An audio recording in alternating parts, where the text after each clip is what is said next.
Cosa si prova a tornare al Barbarigo? Ritorno a casa mia, avanti, è inutile che racconti tante storie.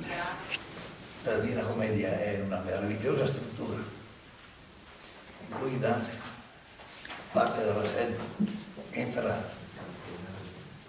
nella porta dell'inferno e poi si trova prima con un gruppo che è chiamato degli incontinenti, che sono quelli che non hanno saputo dominarsi, lasciarsi guidare dalla ragione e dalla grazia e perseguire la lussuria, perseguire l'avidità, per non dominare la rabbia, l'ira. Si sono lasciati andare e sono stati travolti. È il primo gruppo degli incontinenti.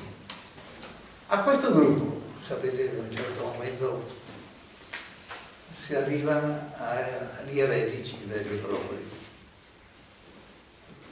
e si va avanti invece subito con i violenti. Ve ne ho parlato, violenti contro il prossimo, contro Dio, contro se stessi, contro natura e contro natura. Contro natura. Abbiamo parlato del 15° canto che è dei sodomiti, vero? Il terzo gruppo è quello dei fraudolenti. Si occupano soprattutto il canto ottavo e i successivi, questi 10 pollici. Sono quelli fraudolenti contro chi non si fida. L'ultimo gruppo è quello dei traditori, che erano quelli fraudolenti contro chi si fida. Vabbè, la struttura della commedia è straordinaria in questo senso. Noi ci fermiamo oggi su un canto che di solito è trascurato del tutto, ma che invece ha delle caratteristiche particolari, il canto 29° dell'Inferno.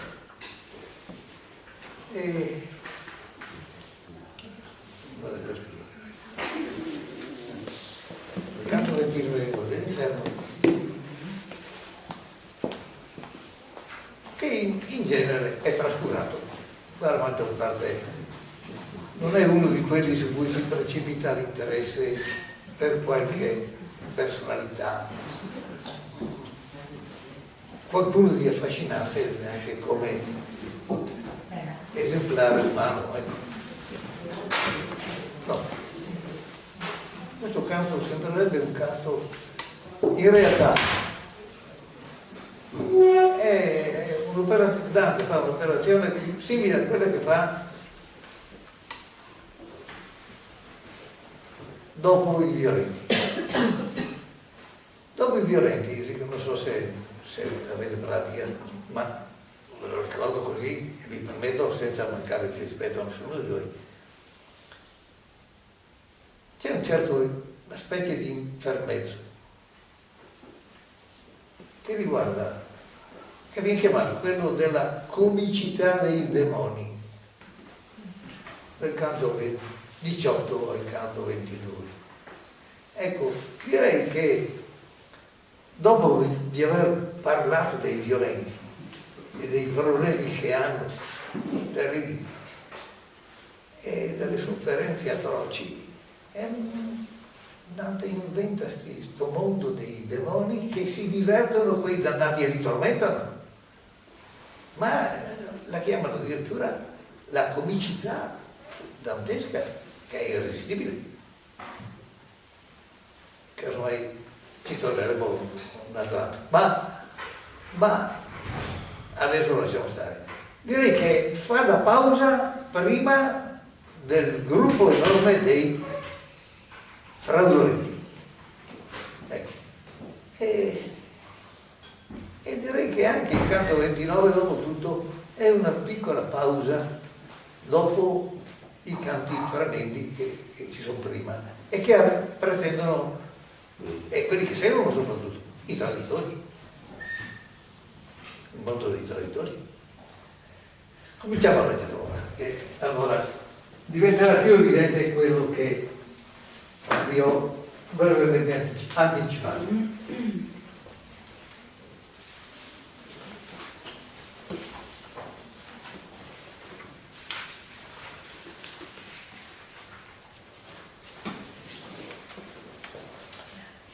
La molta gente e le diverse piaghe avevano le luci mie sì inebriate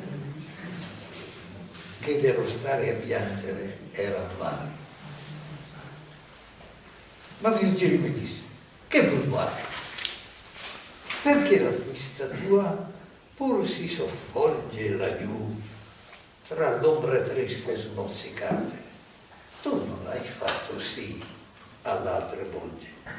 Pensa, se tu a noverarle credi, che miglia 22 la Valge volge e già la luna è sotto i nostri piedi.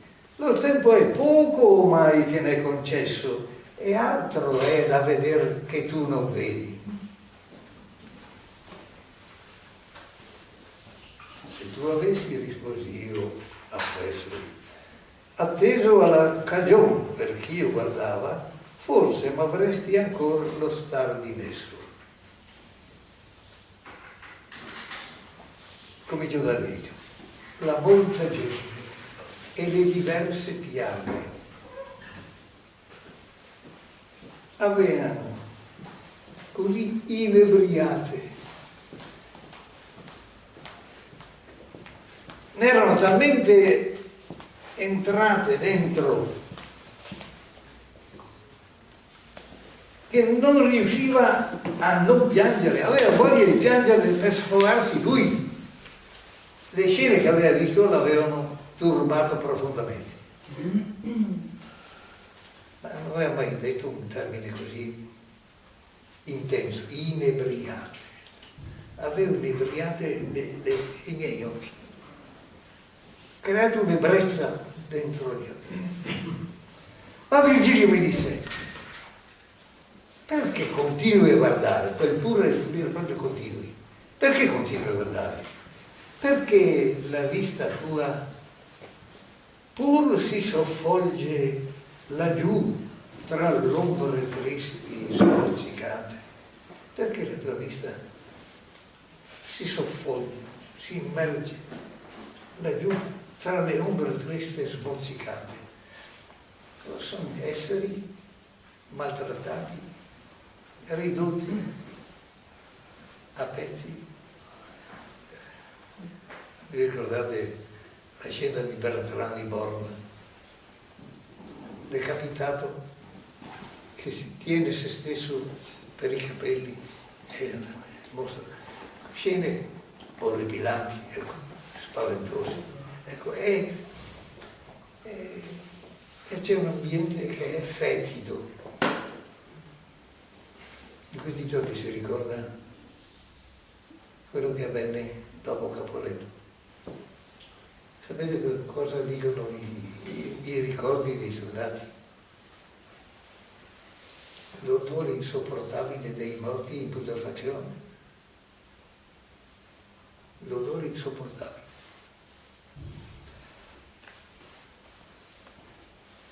Tu non ti sei comportato così nelle altre volte. E guarda che non puoi perdere tempo, gli dice Virgilio. Guarda che abbiamo ancora 22 miglia da percorrere. E se vuoi contarle bene tutte, 22 miglia. Il viaggio di Dante non dura mica settimane, dura 7 giorni in tutto. Dall'inferno al paradiso, 7 giorni. E già la luna è sotto i nostri piedi. Il tempo passa. È poco il tempo che ci è concesso. E c'è molto da vedere che tu non hai visto. Allora Dante risponde: se tu avessi atteso se tu avessi porto attenzione alla causa per cui io guardava, forse mi avresti permesso di rimanere qui a guardare ancora. Parte si gira e Dio dietro gli andava lo duca, già facendo le risposte, soggiungendo dentro a quella cava dove io tenea or gli occhi sì apposta, credo che lo spirito del mio sangue pianga la colpa che laggiù cotanto costa. Mentre Virgilio se ne andava e io lo seguivo, preparando la risposta, soggiungendo e aggiungendo dentro quella specie di cavità verso la quale io tenevo così a lungo gli occhi, credo che uno spirito, un'anima della mia famiglia, del mio sangue, pianga la colpa che laggiù cotanto costa. La colpa è quella di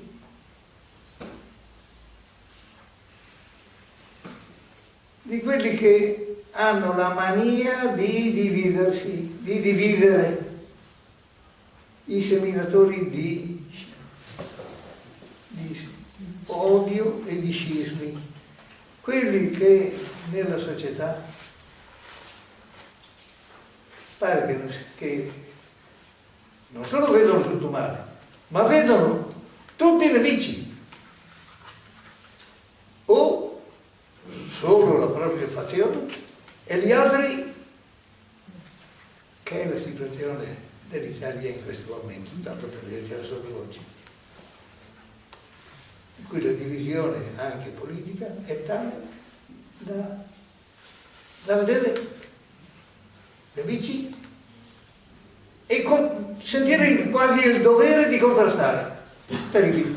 Tante i seminatori di scandali e di scisma li vede come estremamente pericolosi, tanto più che sappiamo l'esperienza storica, sappiamo la storia.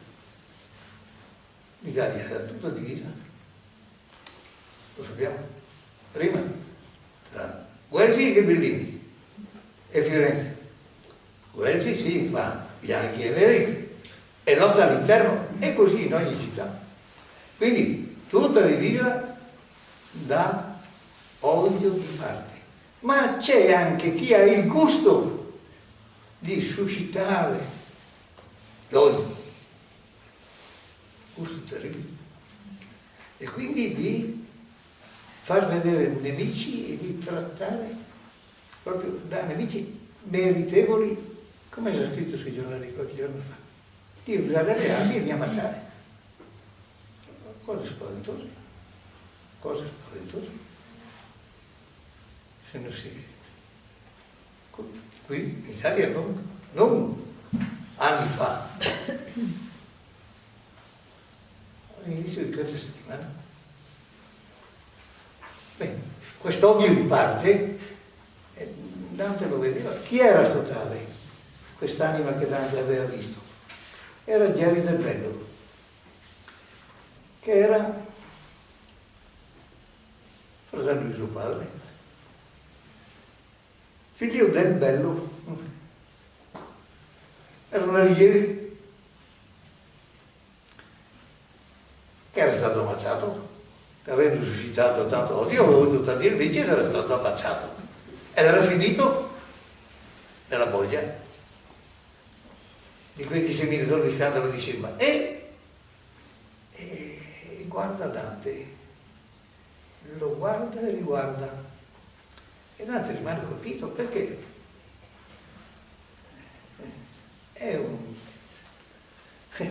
erano altri tempi, è vero, ma c'era quasi l'abitudine che ammazzato uno si avesse il diritto di applicare la legge del talione, quindi, e nessuno lo aveva vendicato.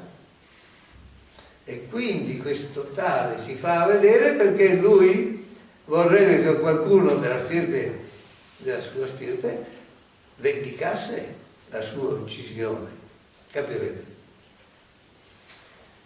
Questa è la situazione. E dice, credo che uno spirito del mio sangue pianga la colpa del creare odiosità, del diffondere quest'odio bestiale, per cui si arriva ad uccidere. Allora disse il maestro, non si franga il tuo pensiero da qui innanzi sovrello, attendi ad altro, ed egli là si rimanga. Io vidi lui a piede del ponticello mostrarti e minacciar forte col dito, e udì il novitar ieri del bello. Tu eri allora sì del tutto impedito sopra colui che già tenne altoforte, che non guardasti in là, si fu partito. O duca mio, la violenta morte che non gli è vendicata ancora, dissi io, per alcun che da lotta sia consorte, fece lui il disdegnoso, onde sencio senza parlarmi, sì come io stimo, e in ciò m'ha fatto ella fatto a sé più pio, ed in ciò m'ha fatto a sé più pio. Dunque, io l'ho visto, dice Virgilio al verso 25, vero? Tu vada a quello che devi fare e lui rimanga là. Io lo vidi a piede del ponticello far segno a te e minacciare forte. Perché minaccia? Perché nessuno della famiglia di Dante aveva vendicato, non aveva messo umanamente le cose a posto. Morto uno, morto un altro, uccidere un altro della stessa cosa. Aspettava quello. E l'ho sentito anche dire il suo nome, quindi per questo si registra questo nome. Ora, ieri, non era il fratello, sono sbagliato, era il cugino del padre di Dante. Ora, Dante sentiva quest'obbligo della vendetta. Sapeva che c'era questa abitudine. Ma è chiaro che non sta in questo momento pensando alla vendetta, ci vorrebbe altro che stesse pensando alla vendetta. Sta domandandosi come mai si arriva a questa bestialità del ripagare uno con la stessa cattiveria. Tanto più che si ammazzi uno. Il danno è irreparabile. Non è dire una parola per cui puoi chiedere scusa. Il danno è irreparabile. Quindi Dante è colpito da questa situazione. E lui da una parte sente le abitudini e dall'altra deve essere contrarissimo allo spirito di vendetta. E lui lo condanna in maniera chiarissima in questa bolgia dove ci sono i seminatori dello scandalo e di scisma. E da scindere vuol dire rompere, dividere, provocare la scissione. E allora si giustifica.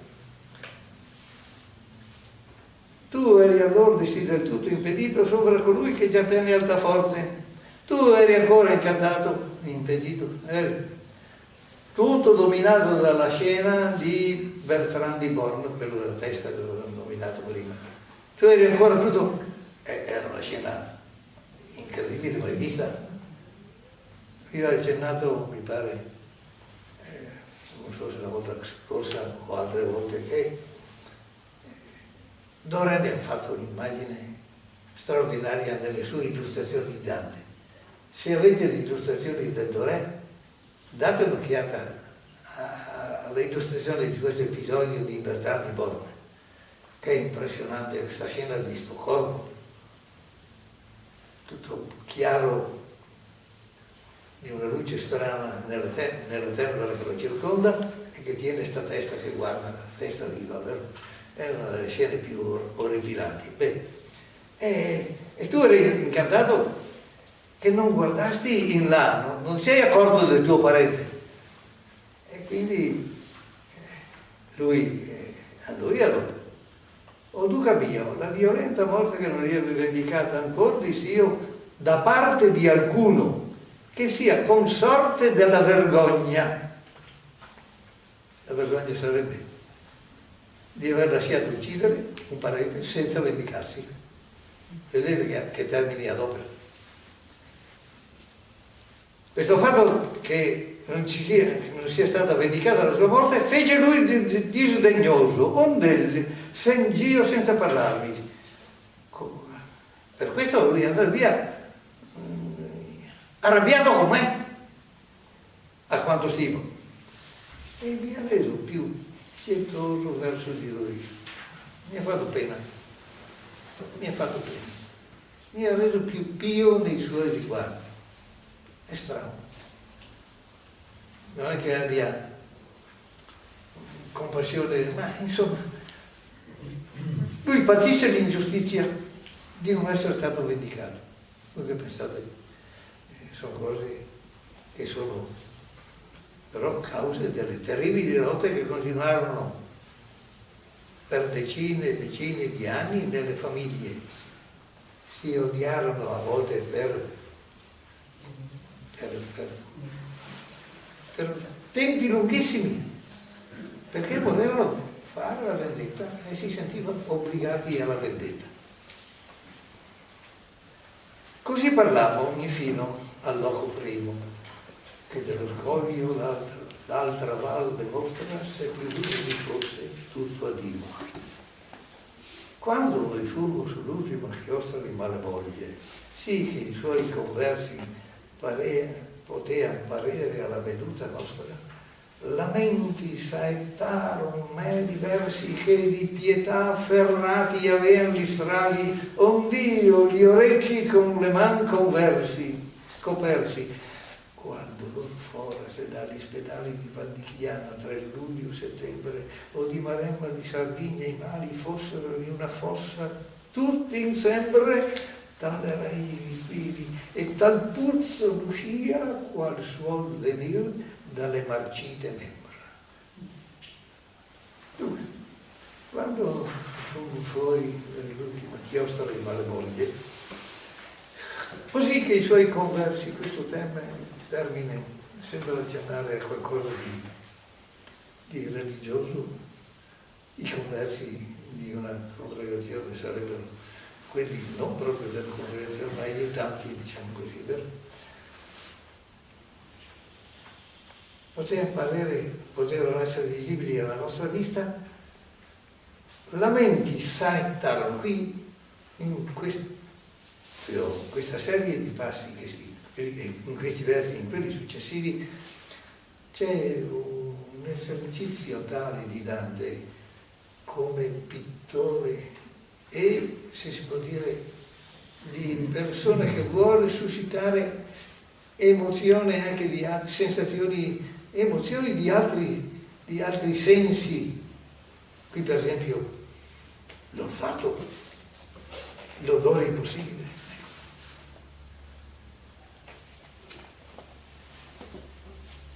Lamenti che avevano le frecce ferrate di pietà. Pensate adesso a questa frase. Lamenti che avevano le frecce ferrate, cioè durissime, di pietà. Cioè, in un certo senso riuscivano a provocare un sentimento di compassione. Un Dio, gli orecchi con le mani coperti. Non riesce a sentire queste urla. E poi precisa. Quale sarebbe il dolore se dagli ospedali di Val di Chiana tra luglio e settembre e di Maremma e di Sardegna i mali a Martier fossero in una fossa tutti insieme, tal era vivi, e tal puzzo l'uscia, qual suol venir dalle marcite membra. Sì, sono tutti in queste condizioni con membra marcite.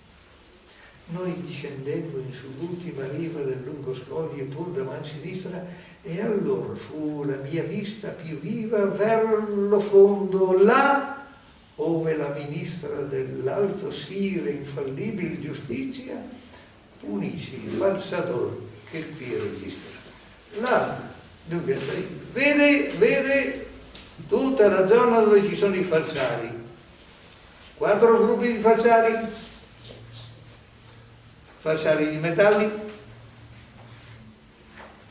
falsari, vedremo un pochino alla volta adesso, falsari di persona, ma vedremo una alla volta, non abbiamo neanche accennarli, quindi li conosceremo adesso per bene. Là dove la ministra della giustizia dell'alto sire, giustizia di Dio infallibile, punisce i falsadori che qui registra. Non credo, dice allora, con un paragone che trae da Ovidio, come al solito. Forse Ovidio è il poeta delle cose, non il poeta degli aspetti amorosi, ma l'Ovidio della Metamorfosi è uno che certamente Dante ha sentito più necessario e capace di dargli dei pretesti o degli aspetti, dei suggerimenti per le trasformazioni a cui sono ridotti i peccatori dai demoni. Ora, non credo che a vedere ci fosse maggior tristezza ad Egina, quando il popolo era tutto infermo, perché l'aria era così guasta, pieno di malizia, che tutti gli animali, fino al picciol vermo, cascarono tutti. Quindi, solo più gli uomini, ma anche gli animali e anche i vermi, tutti morti. Quindi una desolazione totale, un panorama di morti in putrefazione. E poi le genti antiche, secondo che ritengono i poeti, si ristorarono di semi di formiche. Aveva narrato che da una quantità di formiche si trasformò in uomini.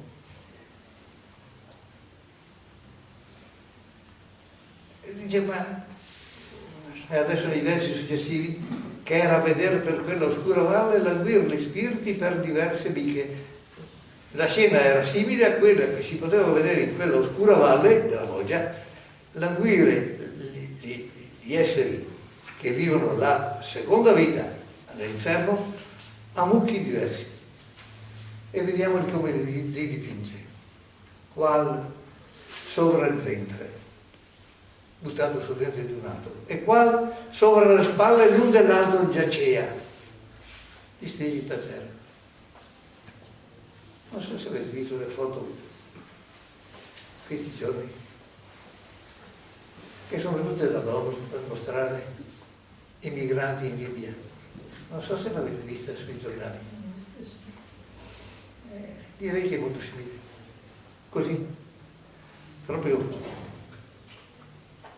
qualcuno traiato sul ventre, qua sulle spalle, e qua il carpone si trasmutava, si muoveva per lo tristo calle. E Dante e Virgilio, vediamoli, passo passo andavano senza sermone, guardando ed ascoltando gli ammalati che non potevano levare le loro persone, incapaci di alzarsi, e quindi si trascinavano carponi per terra. Io vedi due sedere a sé poggiati, come a scaldarsi, poggia teglia a teglia, un tegame si poggia, due posati, come certe volte si vedono posate due teglie, due tegami, dal capo a piedi schianze maculati, pieni efflorescenze della pelle, di macchie, macchiati. E non vidi giammai menare stregghia a ragazzo aspettato dal Segnorso né a colui che malvolentier veglia.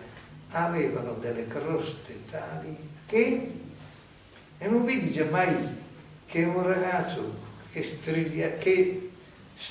stregliasse un cavallo, che ripulisse un cavallo, menare la streglia in maniera tale, con tanta intensità, mentre c'è il padrone che aspetta che il cavallo sia liberato e sia pulito, e allora si affretta a fare questo esercizio, come ciascuno menava spesso il morso delle unghie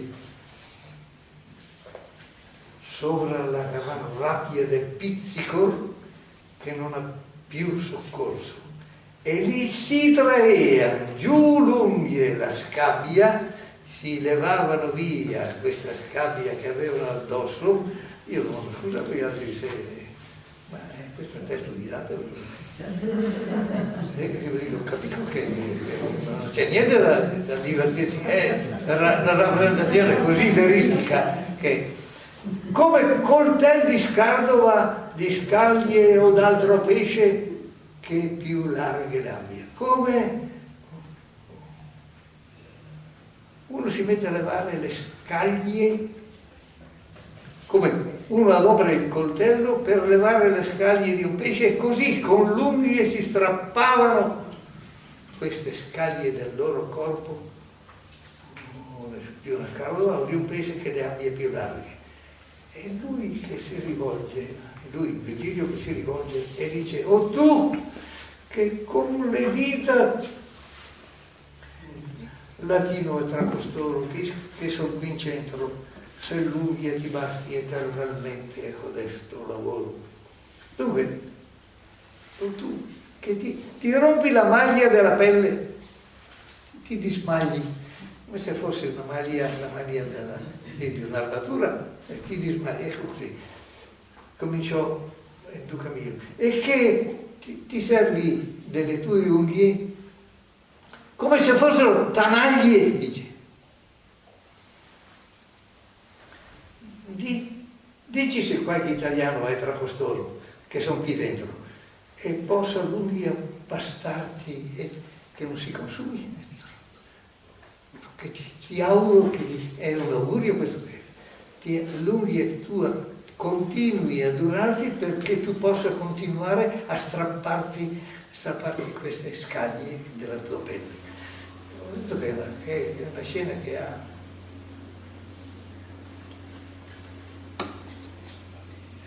capacità di provocare una certa ripugnanza fisica.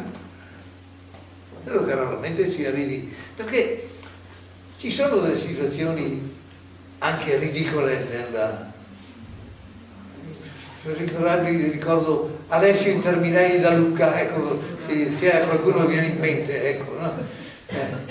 Nel canto di Ciotto e compagnia, ecco, per dirne uno. Ma scene come questa, ecco, sono ripugnanti veramente. Allora andiamo avanti. E il Duca disse: io sono uno che dicendo con questo viso, ma scusate, ho saltato, dattinsi a noi, riprendo al 91, dattinsi a noi che tu vedi si guasti, qui ambedue, rispose l'un piangendo, ma tu chi sei che di noi dimandasti? E il Duca disse: io sono uno che dicendo con questo vivo giù di balzo in balzo e dimostrare l'inferno a lui intendo. Allora i due che stavano appoggiati con la schiena l'uno con l'altro, come due teglie, aveva detto prima, allora si ruppero come un rincalzo e tornando ciascuno a me si volse con gli altri che lo dirono di rimbalzo. Lo buon maestro a me tutto s'accorse dicendo: di a loro ciò che tu vuoi. E io cominciai, poscia che fosse dato che ore, se la vostra memoria non si involi nel primo mondo dalle umane genti, ma se la viva sotto molti soli, ditemi chi voi siete. E di che genti la vostra sconcia e fastidiosa pena di palesarvi a me non vi spaventi. Non svanisca la vostra memoria nel primo mondo sulla terra, dalle menti umane, ma viva essa sotto molti soli, viva per molti anni, dice, è vero, è l'augurio che fa loro. Sapete che penso l'unica cosa che riescono a ottenere, che dà qualche piacere, si può dire così, a un dannato, è quella di sapere che lo si ricorda sul mondo. E Dante fa questo augurio. Ditemi chi siete e di che genti. La vostra sconcia è fastidiosa pena, non vi spaventi dal dire il vostro nome. Io fui d'Arezzo e albero da Siena, rispose lui, mi fa mettere a fuoco, ma quel per chi io morì qui non mi mena. Vero è che io dissi a lui parlando a gioco, io mi saprei levar per l'aere a volo, e quei che aveva vaghezza e senno poco, volle chi dimostrassi l'arte, e solo perché non feci Dedalo, mi fece ardere a tal che l'avea per figliuolo. Una strana vicenda, ma tanto strana. Fui di Arezzo e fui albero da Siena. No? E albero da Siena mi fa mettere a fuoco, scusate. Ma la causa per cui io morì non è quella che mi mena qui. La verità è che io dissi a lui, parlando per scherzo, io mi saprei levare per l'aereo a volo. Potevo alzarmi, sollevarmi per l'aria. E quello. E aveva vaghezza, curiosità e poco cervello. Volle che dimostrassi l'arte di alzarmi a volo. E solo perché io non feci Dedalo, e solo perché io non fui capace di farlo diventare come Dedalo che si alza dal labirinto e riesce ad evadere. Ecco, allora mi accusò di eresia, disse il nome al vescovo e mi fece ardere Dio. Così. Sono soluzioni che sembrano normali, talmente balorde fuori dal credibile, ma questo è proprio a gioco, vedete che abbiamo trovato a gioco.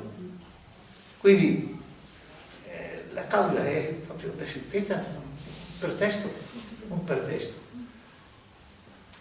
Ma nell'ultima bolgia delle 10, me per l'alchimia che nel mondo usai da nominos, a cui fallare non legge. Ma quando fui giudicato da Minosse, appena passata la porta dell'inferno, Minosse mi mandò qui nell'ultima bolgia delle 10 bolgie dei fraudolenti, di chi non si fida, a causa dell'alchimia. Ora ci sono due tipi di alchimia, mi diranno le notte. C'è un'alchimia lecita, che sarebbe quella per cui si può lavorare sui metalli, sulle rocce e farla saltare fuori l'oro o l'argento, e questa è lecita. L'opposto invece sarebbe quello di trasformarla in qualche cos'altro, fare esperienze non per un effetto positivo, come sarebbe quello di estrarci, ma per altri fini, e questa non era evidentemente non ritenuta etica, non ritenuta morale. E quindi lui, insomma, è in questo ambiente per qualche causa che non è la vera causa per cui era stato ucciso. E io dice il poeta, ci fu mai gente sì vana come la Sanesi, certo non la Francesca sì assai. Dissi, andate a fare le sue riflessioni con Virgilio e gli dice, c'è mai stata gente vana, stupida, sciocca, fatua, come i Sanesi, come i Senesi? Domandatevi, come mai andate a essere presa con i Senesi? Voi pensate che gusto ne aveva tante con i senesi.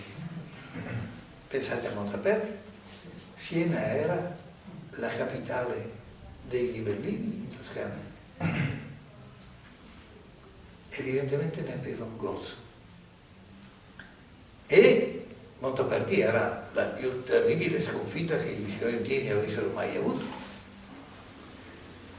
Se si procedesse leggendo la vicenda dei traditori, saprà dire verabilmente che a un certo momento troveremo quel traditore che tronca il braccio al portabandiera dei Guelfi, per cui nasce lo scompiglio e i Guelfi perdono la battaglia e c'è una strage autentica dei Guelfi a Montaperti.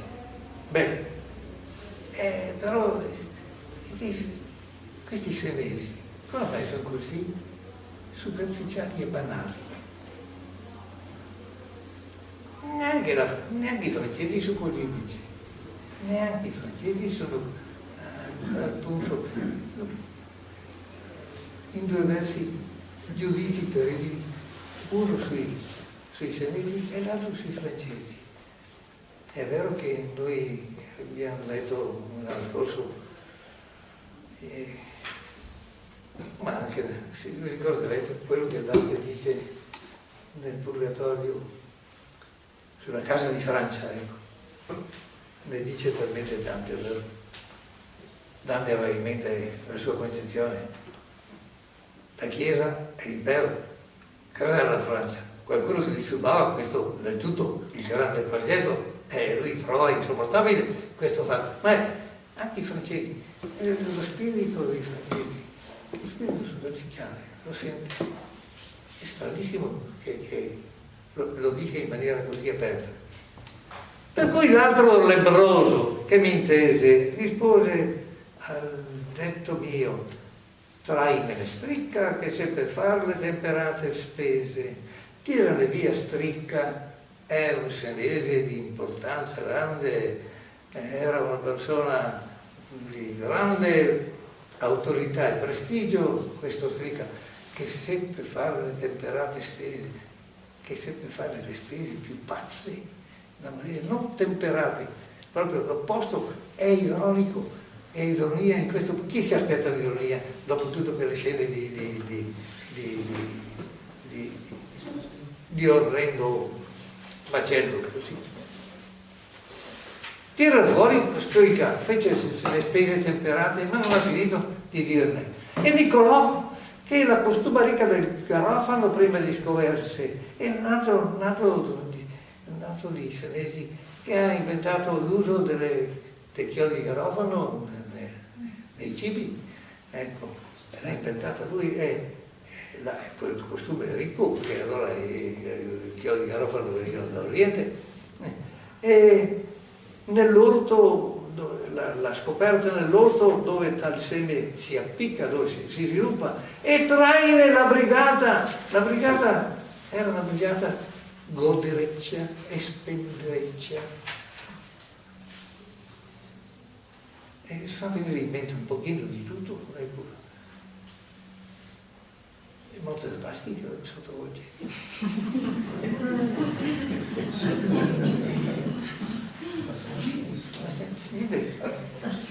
La brigata in che disperse caccia da Chian la vigna, era ricchissima da caccia da Chian, disperse tutto il suo patrimonio, e la Gran Fonda anche i suoi boschi.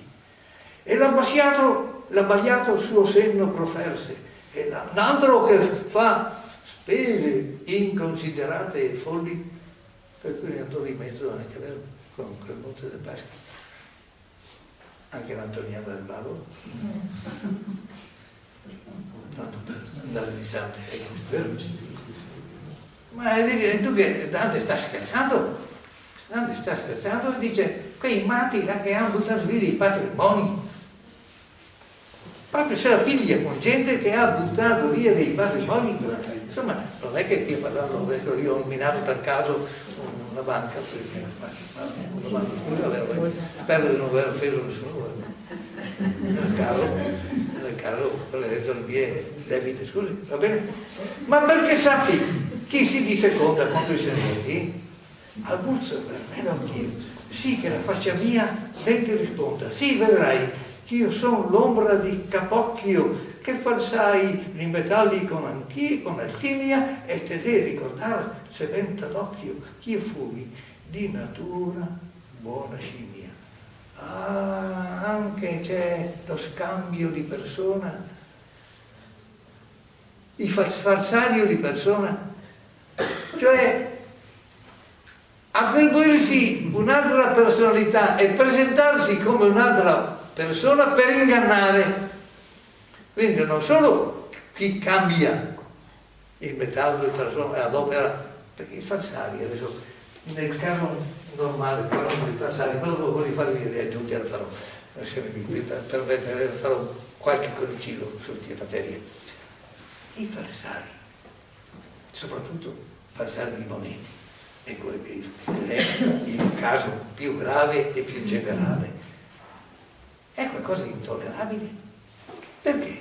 Il falsario di monete è quello per cui uno riceve una paga e va a comprare e gli dicono tu non hai una moneta vera e quindi è ingannato nella paga che è la paga del lavoro. Quindi il falsario, e questa è la preoccupazione maggiore, viene pagato con il falsario, colui che fa pagare con monete che non valgono niente e quindi è l'inganno fatto alla persona privandola dei frutti del suo lavoro. E questo pareva intollerabile anche nel 1300 ed è intollerabile anche adesso. Io non vi parlo delle conseguenze delle banche perché queste si possono capire lo stesso che i disgraziati che hanno messo i soldi fidandosi. Sono tutti stati ingannati da falsari. E Dante è strano che li abbia trattati così crudelmente, ma se si pensa a quali sono gli effetti umanamente, è la rovina delle famiglie. La rovina delle famiglie. Se una famiglia dove c'è uno che riceve uno stipendio, non ce ne saranno tanti stipendi in una famiglia. Ed è tanto se ce n'è uno. E se quel tale è imbrogliato, è rovinato. Dante è colpito da questi aspetti. È vero che se adesso io mi sono trattenuto su aspetti, dopo tutto, sì, autentici del testo di Dante, però vi devo dire che il maggior studioso di questo canto è stato il Sapegno. E Sapegno, che ha commentato in maniera brillante questo canto, dice la prima parte del canto è tutta sulla figura di Geri del Bello. Ma non dico nella piccola edizione, sai, parlo nelle grandi letture stampate ancora dalle Monie da tanti anni fa, ecco, dico più di 40 anni fa, ecco, 50. Ecco, dice, sì, la parte prima è la parte in cui si vede il dramma nell'animo di Dante, che si vede contrastato, ed è un'emozione autentica che Dante rivela di avere come uomo, e Dante rivela anche queste emozioni comprensibili, non dico legittime, ma comprensibili, ed è quindi una parte in cui lui patisce per l'umanità della persona, del personaggio. E c'è una parte successiva invece, c'è questa scena orrenda della strage, questi odori, questo sangue, questa puzza insopportabile, e c'è un atto, io non mi sono trattenuto, ma la descrizione è un campionario di bravura pittorica, che se si facesse un'analisi proprio del linguaggio, c'è da sbalordire che Dante sia riuscito con questo linguaggio a darci impressioni autentiche. E qui si dice, è un artista incredibile, ma non un poeta. E arrivano a dire così. i grandi critici, ed è giusto, che Dante è sempre straordinario quando affronta l'umanità delle persone, e allora è imbattibile. I personaggi danteschi sono proprio persone che sentono, sono responsabili, patiscono, soffrono per sé e per gli altri, e più lo vedremo, più avanti si va nell'inferno. Pensate al caso limite, Ugolino, che ricordate Ugolino? Ugolino rode il teschio dell'arcivescovo Ruggeri. Va bene, che gusto ha? Deve sfogare la rabbia che gli abbiano ucciso 2 figli e 2 nipoti. Ma è un traditore anche lui, Ugolino è un traditore, è tradito dall'arcivescovo, ma è traditore. C'è sempre questa complessità enorme dell'animo umano e della capacità di cattiveria che ha l'animo umano. Ecco, in questo Dante è veramente il grandissimo Dante, ecco, che ci fa sentire e soffrire e ci mette di fronte alle conseguenze terribili dell'andare contro la legge di Dio. E quindi in questa seconda parte del canto invece è capace di scherzare, fare queste battute sui senesi e sui francesi. Il più raffinato dei nostri critici, a cui fu dato l'incarico per una famosa collana, di commentare il canto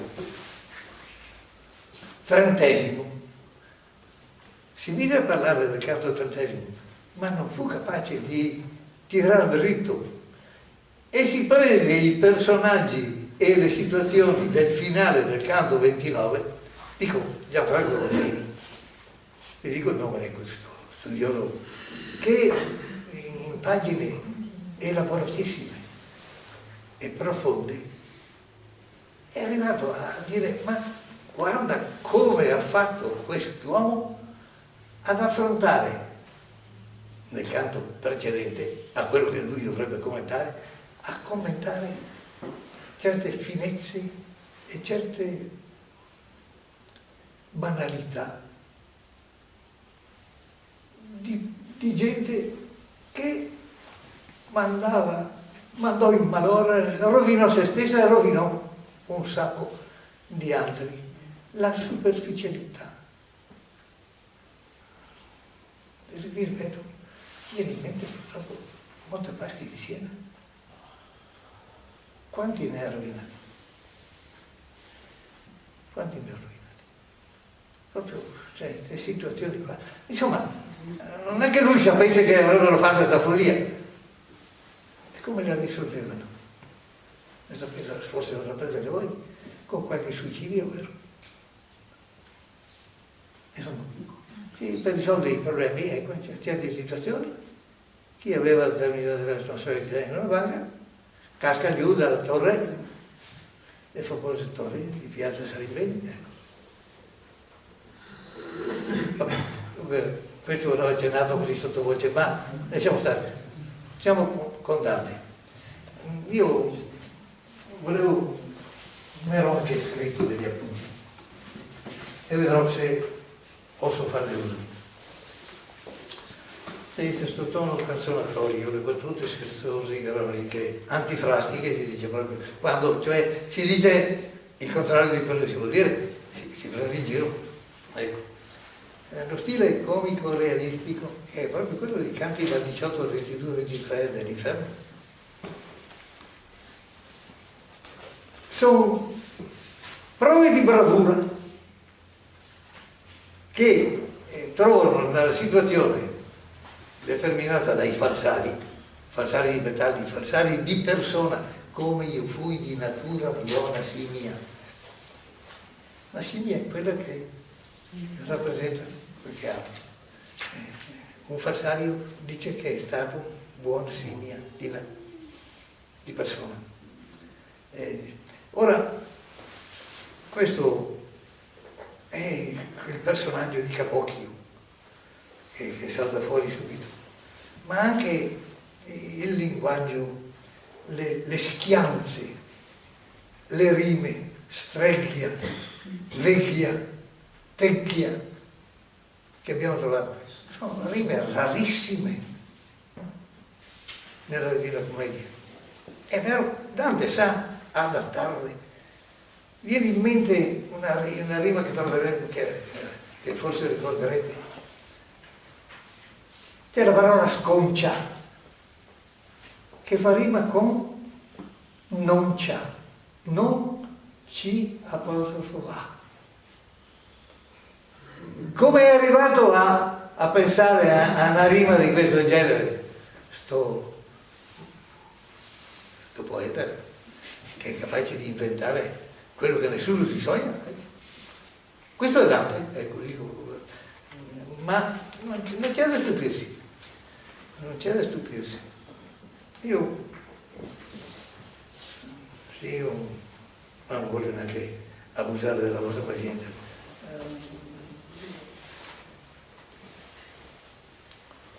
Vediamo se... evidentemente quando mi leggo e rileggo e poi cerco di approfondire, trovo anche elementi che sono importanti. Questa filza, vi dicevo prima, seduttori e ruffiani, adulatori, simoniaci. Quando gente di chiesa approfitta della sua posizione per ingannare e guadagnare. Intollerabile, no? Indovini, barattieri. Sapete cosa vuol dire barattieri? È quello che leggevo tutti i giorni sui giornali.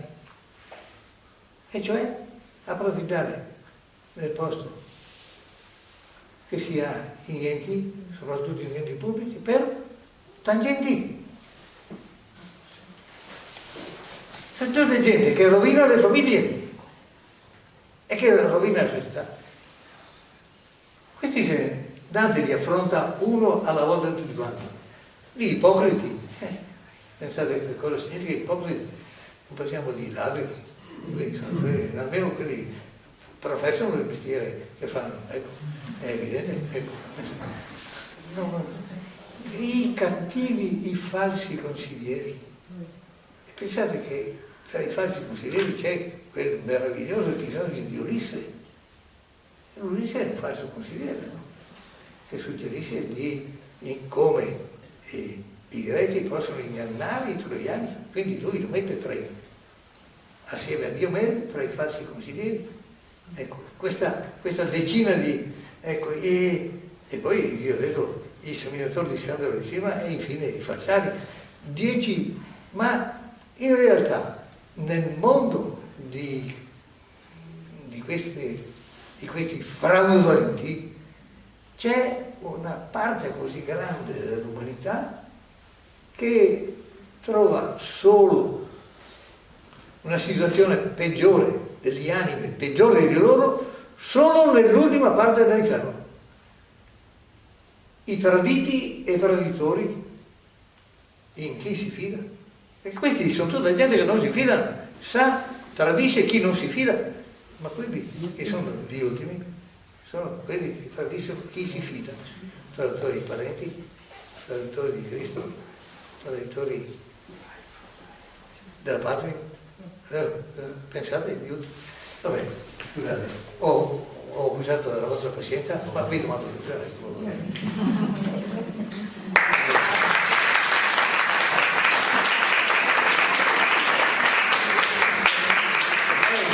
io non potevo fare la lezione che si fa a scuola, perché voi avete passato i 18 anni e quindi devo fare quindi compatitemi e sono a posto, va bene.